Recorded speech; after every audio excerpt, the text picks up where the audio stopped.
Hello everyone and welcome back to the Voxel Box. Now today I'm going to be showing you around a new terraformed area that we've done called Zordra. You might have seen a screenshot on Reddit if you follow that.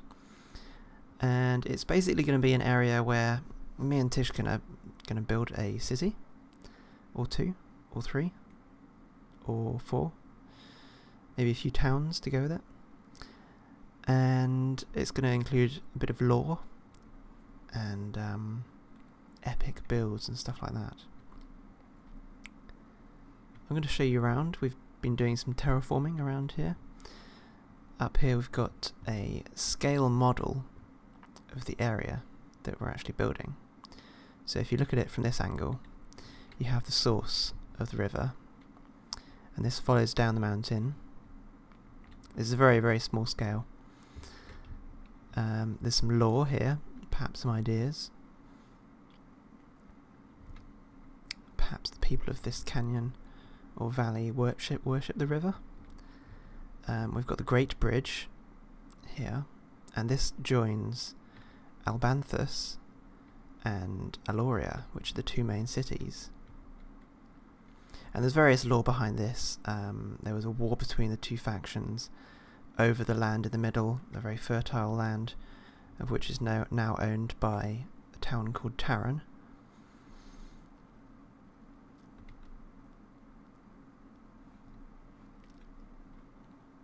And we've got a war memorial here to commemorate the war between the two factions, who are now at peace.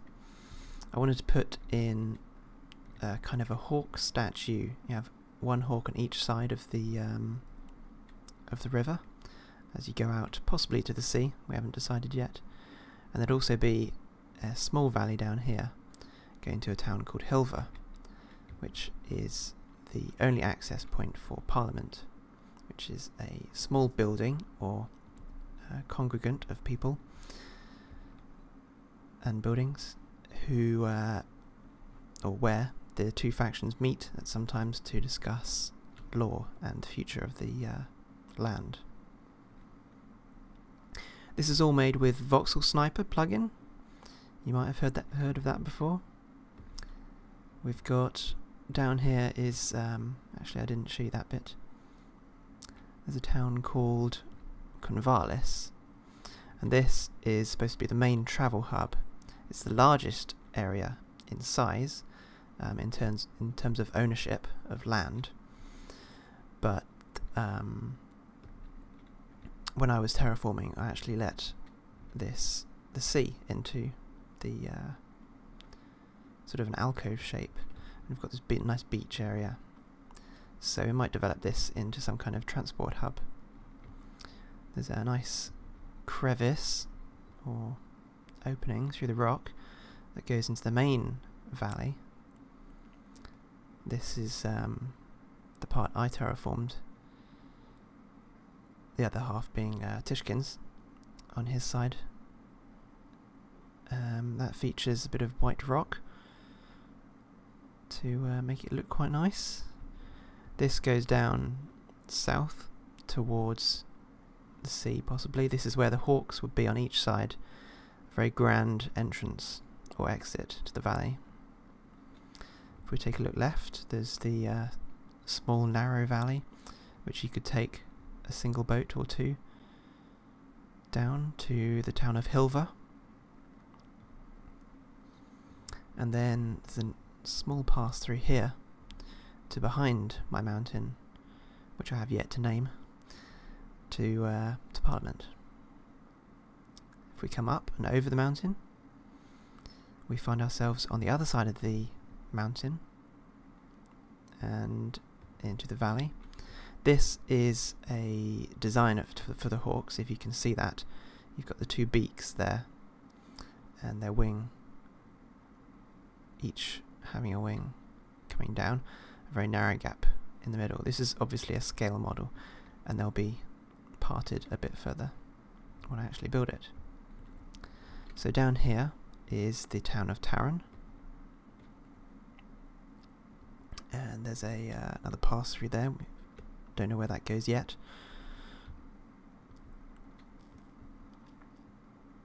And then this is going upstream. See, we've got a waterfall here into Albanthus, the city of Albanthus, with a very nice cake next to it. Tishkin has laid down a possible palette, and he's actually done some... These are things called palette builds, where you build maybe 1 or 2 buildings just to test out the different colours that you want to use. You see here he's gone for brown for this structure, and nice white for filling and walls. The sail is obviously made of white, as in cloth or leather, and his trim, or the thing that makes his town pop, is the blue and yellow, which works very nicely together. He's actually built a very small farming land in the mountains behind it. Various smoke. And then he's gone and terraformed the back of his mountainous area, especially around here. And you can see here the way we constructed the mountains. We originally flattened the land, so we went down to about level 8 Y value, which is just above the bedrock level. It's the value where the void particle effects stop going up. You can't see them anymore, apart from in the rivers. So we went down to that level, and we've actually built it up using the voxel brush, which is, in other words, a cube brush, because cubes in Minecraft are called voxels. And we made them out of stone. You normally make all of your terraforming out of stone to begin with, and then overlay with a layer of either depth 3 or 2 dirt, and then a layer of 1 grass over the top. You can also add snow to the tops of peaks to add the illusion of height and scale. So this is it, yeah, going around the edge. We used a combination of melt, fill, smooth and blend ball brushes, as well as blob for increasing the size and filling gaps, and ball brush, of course. A mixture of brushes gives the terrain a much varied landscape.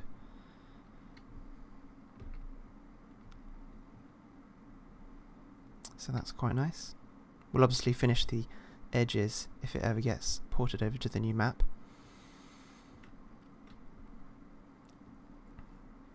This is the waterfall going towards the source.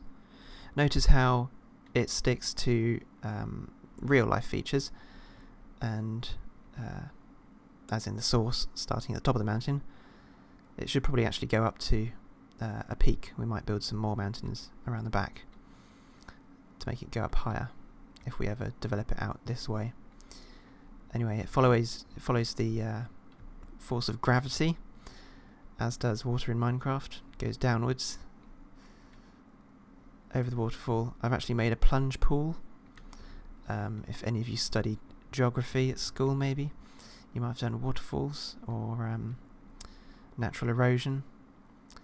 The force of the water pushes the rock down and erodes the bed of the river, creating a plunge pool. If we go down here, you can see a slight plunge pool. It might be a bit deeper actually in real life, but water is quite opaque in Minecraft, so you can't really see underneath it. And I've also left, when I'm filling in with disc brush, converting the air in a disc to water, it creates rough water, and I normally would go across the water with an ink brush, turning all the ink value of water to 0 to make it stationary. But at the bottom of waterfall it looks quite good, because you get some splashes and a nice sound actually when you go up to it. We're going to add possibly smoke, as that's a good, or cobweb that is, if you're using a different texture pack. And that will give the illusion of froth, because on a waterfall, especially rapids, you get a lot of white water. At the moment you can see there's absolutely no white in this waterfall, so that's something to add. Possibly you take that away from this video.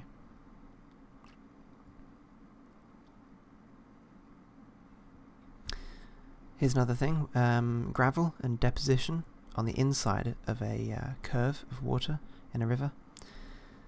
The river is flowing slowest on the inside of a bend, because the water flows fastest around the outside of the bend because of centrifugal force. It is accelerating in a straight line, and it smashes into the outside edge of the bend and erodes it, which is why it is a bit lower, and therefore leaves behind deposition with all of the stuff, all of the dirt and rocks it brings down from the mountains. It deposits them on the inside of the bend. Got a little boat here.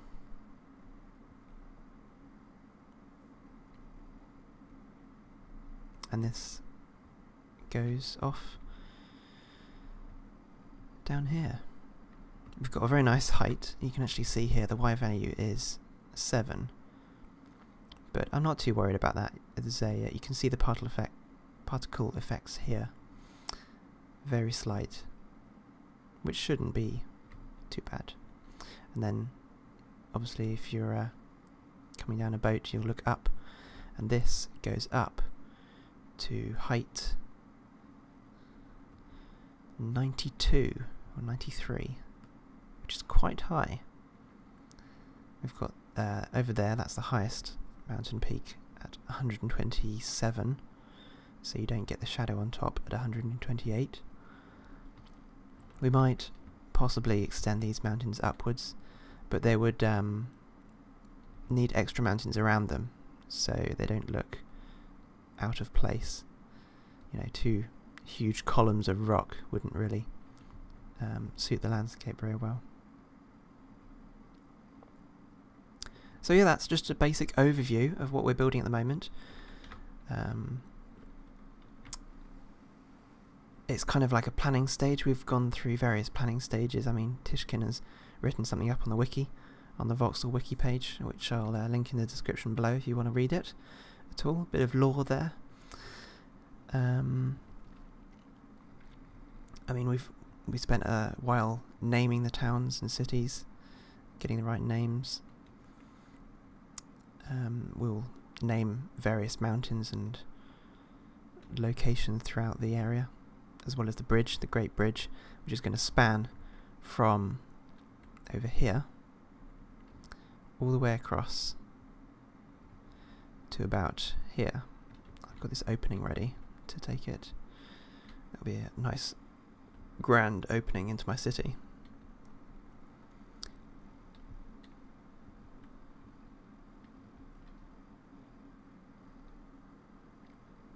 This will also serve as a kind of city planner if you're ever interested in learning about city planning or area planning, perhaps for custom maps, or just in general on creative mode if you have a creative server or something.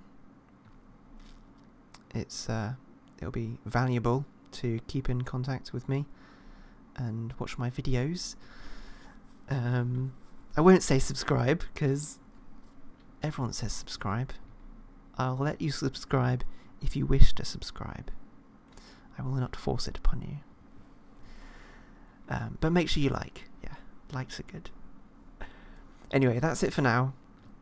Stay tuned for the next episode, in which I'll update you on our status. And yeah, I'll see you next time then. Bye.